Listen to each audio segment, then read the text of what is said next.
more than 1 million pre-orders, Halo is projected to sell 4 million copies its first 60 days. It didn't explode and then diminish. You know, Halo Nation now, with it being Xbox Live on Halo 2, they just can't wait. But today isn't about me, Rock. It's about the future of video games. I always say with Xbox, your games will never be the same. Okay, let me level with you. For the past few months, I've been stuck in a rut about this video. I've had to replace games I've owned and my Xbox 360 to grab footage. I've gone through and recorded nearly every game in this series. I've combed through hours of interviews, writing and opinions about the subject matter. But I've thrown out entire scripts, audio recordings and even partially finished work that didn't mean anything to me. Because it all stems from the same problem. What is left to say about Halo? Halo is not a forgotten gem. Halo is a phenomenon. It standardised the control scheme of the first-person shooter. It made the case for why twin sticks and triggers would be a necessity for playing console games going forward. It removed crutches like lock-on and replaced them with invisible aids like aim assist so that all your shots were meaningful, even when they weren't correct. It simplified controls to only the necessities and then added context so that they could achieve as much as individual keyboard inputs. An accessible control scheme and an inviting world to play in turned Halo into a household name. It reversed the fortunes of its developer Bungie and made the Xbox a lasting brand. Eventually, it would even become the launchpad for Xbox Live. It's had books, it's had short films, it even has its own line of mega blocks. Every game from Call of Duty to BioShock to Portal to Minecraft owes something of its design to the groundwork that was set in Combat Evolved. It's easy to say that other titles have come in and stolen some of Halo's niche. Battlefield appropriates its size and vehicle warfare in its large-scale multiplayer. Titanfall made strides in improving Halo's allied and enemy AI, and made them an organic part of multiplayer. Doom 2016 even takes a few of Halo's lessons, and uses them to bring the genre codifier up to date. So, does that mean that Halo has had its day? Well, I don't think so. In fact, Halo is a series that has remained consistently good since Combat Evolved.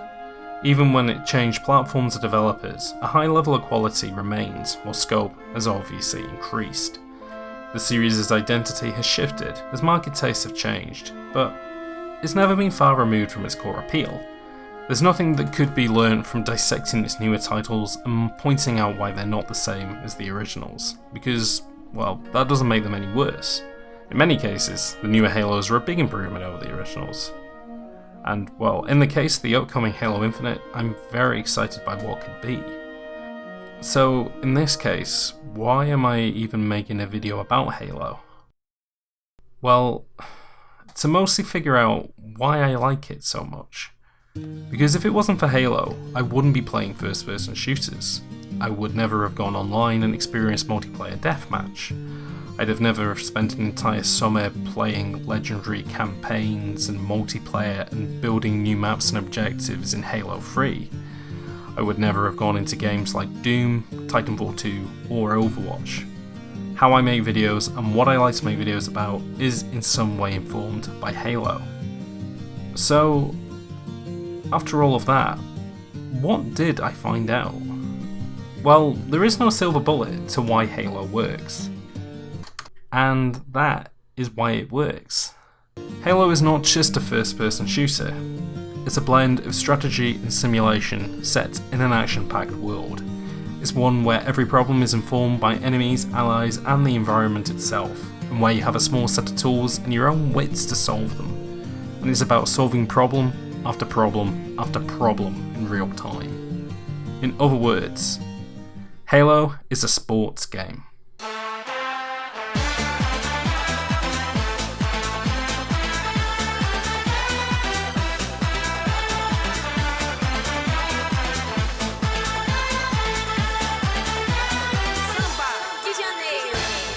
Oh, okay, alright.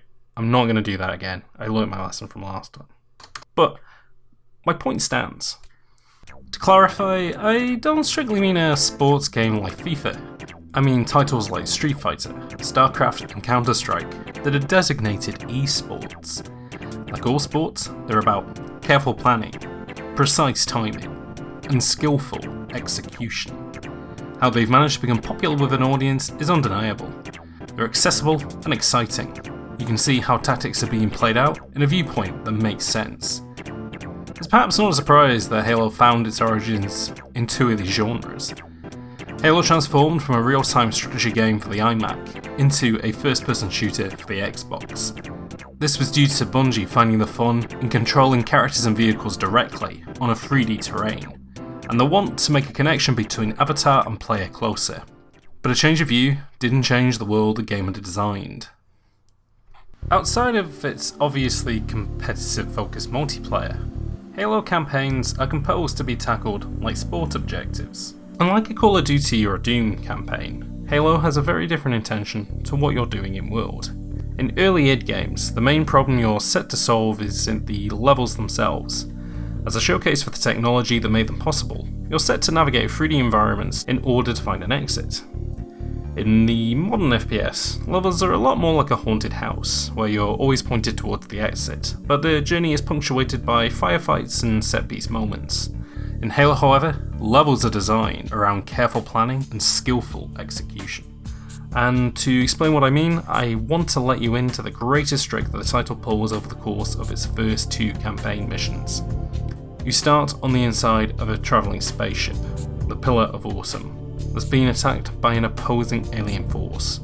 Despite the chaos unfolding, this is a tutorial area designed to get you up to speed with the control scheme, who you're fighting, and the world the game is set in. It's set against an environment that you would recognise from other first-person shooters, linear metal corridors that funnel you towards an exit. I think this was a purposeful decision. The situation is directed so you don't have to find your bearings while working out what you're doing. It can also show ally and enemy AI in a somewhat controlled environment. However, it sets up an expectation. You've gone through these motions in other titles before. But the moment you step onto an escape pod and head to the surface below, the world has literally changed. And just as the Wizard of Oz transforms from black and white to Technicolor, Combat Evolved transforms into a whole new game. Halo is a spectacular ring world made up of green hills and natural cliffs that extend far off into the distance. This isn't just for show, however. Those cramped corridors and low ceilings have been removed. You and the game's intelligent actors suddenly have more options to choose from with this much space to play in. Let's compare these two missions and their style of combat. On the Pillar of Awesome, I have no choice but to push forward in this corridor, because there's nowhere else to go but backwards. I can see every enemy in front of me, I know what they're doing and can probably predict how they'll act next. An assault rifle is the perfect weapon for what is essentially shooting fish in a barrel. If I wanted to, I could even let friendly and enemy AI fight it out and continue on ahead. Compare it to Halo. I've seen that an enemy ship has unloaded its passengers, but they're already making use of the surrounding cover. I could go for a direct attack or hook off to the right or left. I could even try and find some higher ground to better assess the situation. If I'm taking fire, I can even use the environment to protect myself. I'm not in direct control of AI soldiers on the field, but like a strategy game, I could use them to mitigate some of these decisions for a more overwhelming attack. The number of choices I have to problem solve has multiplied. Halo gives you a number of tools to do said problem solving. You have three main forms of attack: firearms, grenades, and melee. If you lay them out on a line, you'd see a movement from cost to firepower. Grenades are a limited use item, but are incredibly powerful. They can either remove whole groups of enemies or split them up into smaller numbers. Melee, on the other hand, is a move you can use when out of ammunition and out of other options. It's a little weak and puts you in close quarters, but if you never catch their attention, you can use it to pull off one-hit KOs to the back of the head. This is one of Halo's little rules to consider. In the middle of these is firearms. There's weapons that work great at close distance or at long distance, great at taking out shields or taking out vehicles. To keep your arsenal simple and to encourage experimentation, you're limited to 2 firearms at a time. They can be swapped out with a press of a button. This limitation may lead the player to try a lot of different weapons, helping them to find a particular combo that fits their playstyle or the current situation. It also lets the developer tailor the beginning of a mission around a particular weapon, a sniper, a shotgun, or a rocket launcher, for example. Then there's vehicles. They cut down travel time across giant biomes, and they also give you an offensive and defensive boost. Allied units or a co-op partner can also ride along with some of these vehicles. In the case of the series' iconic Warthog, it splits the role of driving and shooting to a two-man job, so that everybody on board is contributing. Of course, it's not enough to expect the tutorial to completely educate the player about all these elements. A lot of the game's biggest surprises are safer missions later on. So, where is the allowance to let the player experiment and find the best way to tackle a situation? This is where Halo's energy shield comes in. When you're under fire, the shield soaks up damage, and if you find a reprieve from fighting, it will eventually recharge back to 100%. If you continue to take damage after the shield is removed, you will eventually be knocked out. Having a layer of regenerating health encourages the player to scout the battlefield and assess the situation. It's a bit of confidence, because you know it will always come back. There's also another decision to consider, whether to take cover to recharge at the cost of being followed, or attack back at the risk of burning out. Offense, defense, and exploration is what I consider to be Halo's most important factors, and why I consider the game to be almost sport-like. Any new additions to these systems have been to try and get Halo to a perfect ideal. Not all of these decisions have been universally accepted, but two I think are perfect additions to the core design of Halo. Halo 2 introduces Akimbo. By sacrificing a second weapon slots and access to melee and grenades, you can hold another small weapon in your free hand. It opens the opportunity of whether to keep all your options open or to have two active firearms at once. Say a plasma pistol to remove shields and an SMG to do constant damage. Halo 5 and its increasing mobility options really turns Halo into the American football in space game that Combat Evolved hints at. Climbing ledges and obstacles and quick movements means that decisions never have to stop for a moment. But it's sprinting that I think is the most interesting inclusion. Here's the thing, I love sprinting in Halo 5. I want sprinting to come back in Halo Infinite. But why? Sprinting modifies the rules of certain mechanics in a really fun way. It turns crouching into a slide so you can move with a smaller profile. It turns melee into a fantastic shoulder barge that not only knocks back enemies, but can also break through walls in the campaign. As a sacrifice, your shield doesn't charge back when you're sprinting, and you can't use scopes. These are both very fleshed out decisions to consider in situations. They have opportunities and threats that play well with other mechanics, and they both push towards the ideal of Halo as a game about making decisions on the fly and staying in the fight. So, what exactly are you fighting? Halo's antagonists are designed to test your abilities in different ways. The Covenant are a group of extraterrestrial zealots that come in different shapes, sizes, and ranks. Their silhouettes, sound design, and animations choreograph everything you need to know about them.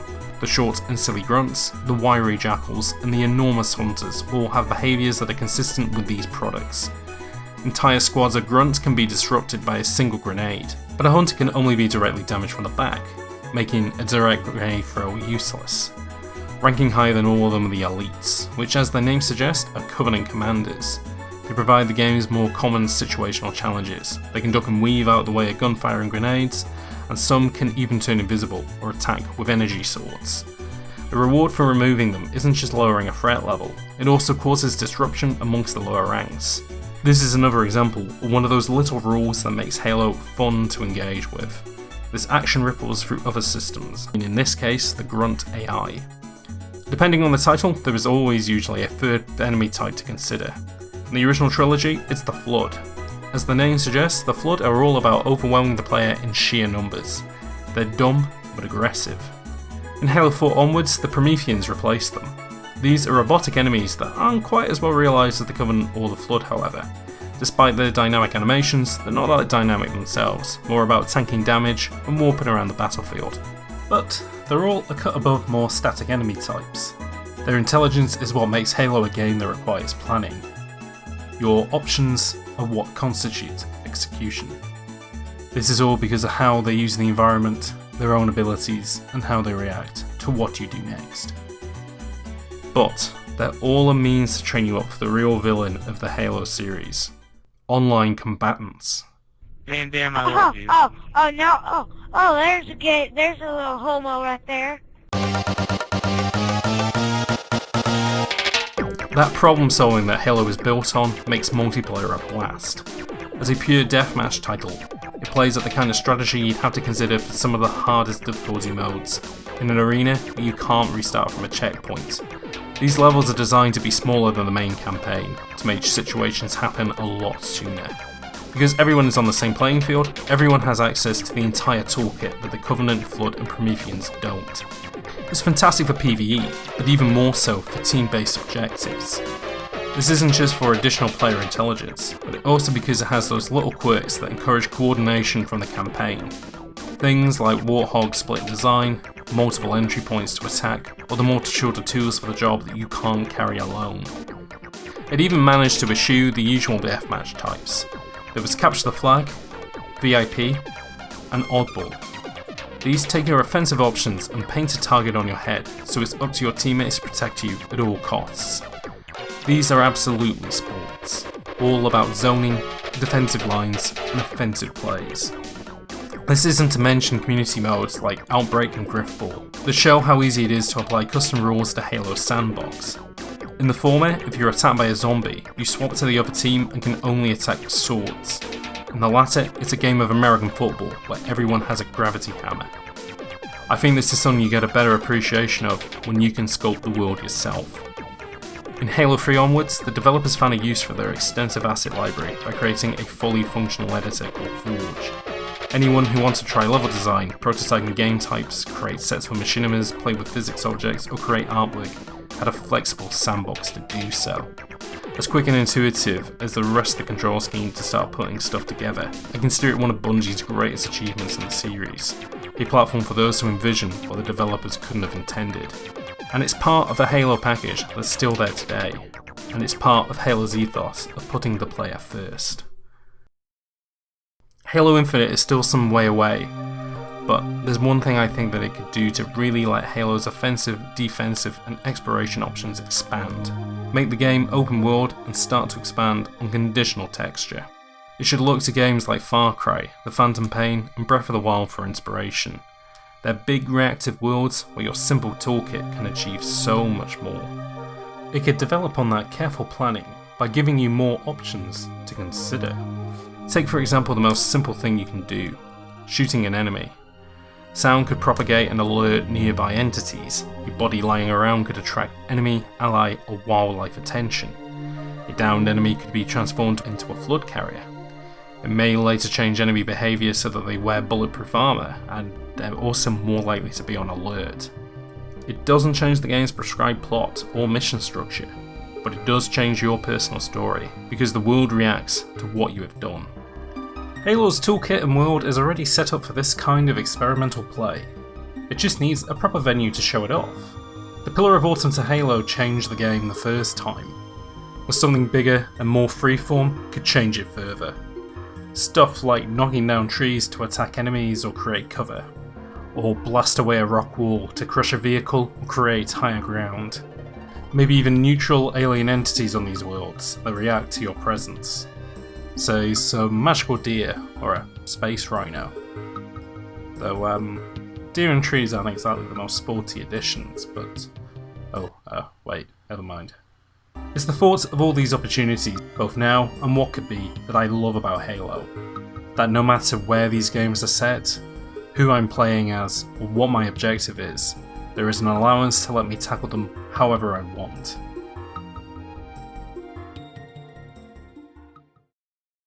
And that's it. I mean, I'm not quite sure what else to say. I mean, I haven't even touched upon the Halo aesthetics, its storytelling or setting. Just any kind of element that makes the experience more cohesive. I certainly haven't talked about the history of the game, or the public opinion around them. Maybe I could do this in another video at some point. Maybe I should have done it in this video. Now I think about it, what do I even call this video? I mean, it probably needs a snappy title, nothing too obvious. Maybe